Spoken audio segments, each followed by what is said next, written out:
Salut les amis. Un soir, un homme est tombé par hasard sur un petit chien qui essayait de se faufiler dans une ruelle poussiéreuse et déserte. Il se figea quand son regard rencontra ce petit corps et sentit son cœur se contracter de pitié. Le chien n'avait que quelques mois, mais il avait l'air vieux car il a subi de nombreuses blessures. À l'origine, la fourrure blanche était maintenant tachée et recouverte de boue et de plaies non cicatrisées.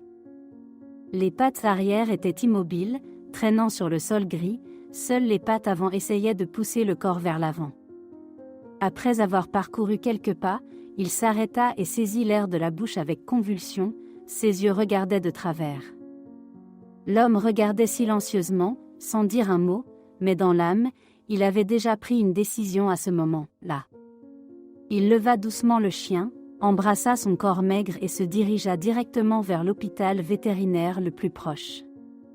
Là, les infirmières ont commencé à se raser pour examiner les plaies et elles sont devenues plus visibles. Les pattes postérieures ont été gravement rayées en raison de traînées sur la route, les tissus mous ont été gravement endommagés et il y avait des signes d'infection. Le médecin a déclaré que le chien n'était pas né paralysé, mais avait été victime d'un grave accident de voiture. Si vous ne commencez pas le traitement en temps opportun, le patient perdra complètement la capacité de bouger la partie inférieure du corps. Une intervention chirurgicale a été immédiatement réalisée pour réparer les ligaments, réparer les os et traiter les dommages. Le chien, bien que petit, était très robuste. Il n'a fait que gémir un peu quand il a reçu une injection, ses yeux essayant toujours de supporter la douleur. Quelques heures plus tard, l'opération a réussi, mais le corps de l'animal a été recouvert de sutures.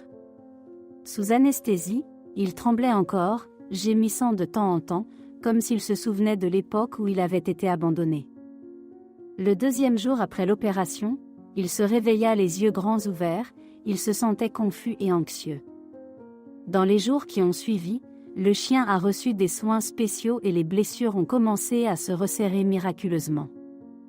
Il a commencé à mieux manger, remuant parfois légèrement la queue quand il a vu un homme entrer dans la pièce. Cependant, la capacité de marcher est toujours sous une grande question, nécessitant du temps et une pratique obstinée. Le chien suit régulièrement un cours d'acupuncture, de physiothérapie et reçoit des médicaments tous les jours.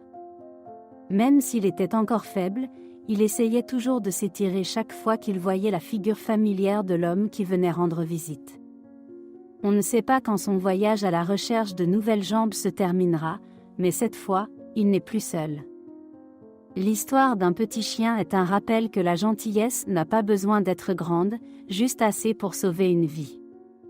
Merci d'avoir écouté cette histoire touchante jusqu'à la fin.